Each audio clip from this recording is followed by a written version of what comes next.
வாக்காளர் அடையாள அட்டை கிடைக்காதவர்கள் வாக்களிப்பது எப்படி?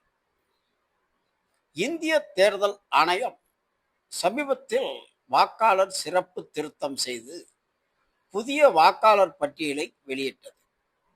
சென்னை போன்ற நகரங்களில் 16 சட்டசபை தொகுதிகளில் 2.75 லட்சம் பேர் புதிய வாக்காளர்களாக தங்களை சேர்த்துக் கொண்டனர்.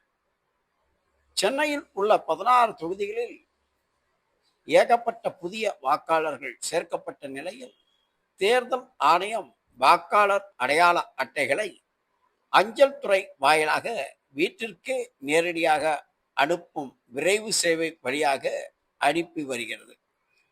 பல தொகுதிகளில் ஆயிரக்கணக்கான வாக்காளர் அடையாள அட்டை இருப்பதால் அஞ்சல் துறை ஊழியர்களால் விரைவாக குறிப்பிட்ட காலத்தில் புதிய வாக்காளர்களுக்கு வாக்காளர் அடையாள அட்டையை சேர்க்க இயலவில்லை. அதனால் வாக்காளர் அடையாள அட்டை இல்லாவிட்டால் எப்படி ஓட்டு போட முடியும் என்ற கவலை வேண்டாம்.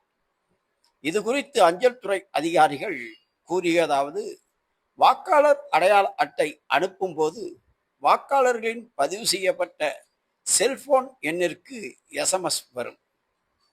அந்த தகவலை அடிப்படையாக கொண்டு அஞ்சத்துறையிலிருந்து அடையாள அட்டை வர தாமதமானால் புதிய வாக்காளர் தங்களின் அடையாள அட்டையை voters.eci.gov.in அல்லது ஓட்டர் ஹெல்ப்லைன் ஆப் என்ற இணையதளத்திலிருந்து பதிவிறக்கம் செய்து கொள்ளலாம். இது டிஜிட்டல் முறையில் கையொப்பமிடப்பட்ட PDF கோப்பாக இருக்கும். இதை சாதாரண அடையாள அட்டை போலவே அச்சிட்டு பயன்படுத்தலாம். தபால் நிலையங்களில் இருந்து திரும்ப வரும் அடையாள அட்டையை அந்த பகுதி ஓட்டுச்சாவடி நிலை அலுவலர்களிடம் ஒப்படைக்கப்படும். அவர்களிடமும் நீங்கள் உங்கள் வாக்காளர் அடையாள அட்டை SMS காட்டி வாக்காளர் அடையாள அட்டையை பெற்றுக்கொள்ளலாம். அதே நேரம் அடையாள அட்டை கிடைக்காதவர்கள் வாக்காளர் பட்டியலில் பேர் இருப்பதை அறிந்தால் உறுதி செய்தால் தேர்தல் ஆணையம் அனுமதித்துள்ள ஆதார், ஓட்டர் உரிமம், பான் கார்டு உள்ளிட்ட 12 மாற்று அடையாள ஆவணங்களில் ஏதேனும் ஒன்றை காட்டி ஓட்டளிக்கலாம். இதனால் புதிய வாக்காளர்கள் வாக்களிப்பது எப்படி என்ற சிரமம் பட வேண்டாம்.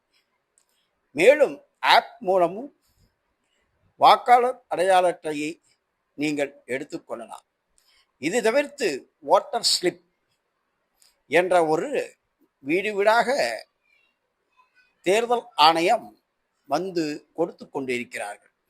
அந்த ஓட்டர் ஸ்லிப்பில் அந்த பகுதி எண், வாக்குச்சாவடியின் முகவரி, பாகம் எண், வரிசை எண் போன்றவை குறிப்பிட்டிருக்கும். அதை கொண்டும் அதில் இருக்கும் QR கோடை ஸ்கேன் செய்தால் உங்கள் வாக்காளர் அடையாள அட்டையை பற்றிய முழு விவரமும் அதில் கிடைக்கும். அதை வைத்துக்கொண்டும் நீங்கள் வாக்களிக்கலாம். எனவே புதிய வாக்காளர்கள் எப்படி வாக்களிப்பது என்று குழம்ப வேண்டாம். எளிய பல்வேறு முறைகளை தேர்தல் ஆணையம் அறிவித்துள்ளது. அவற்றை பின்பற்றி வாக்களிக்கும்படி இந்திய தேர்தல் ஆணையம் கேட்டுக்கொண்டுள்ளது.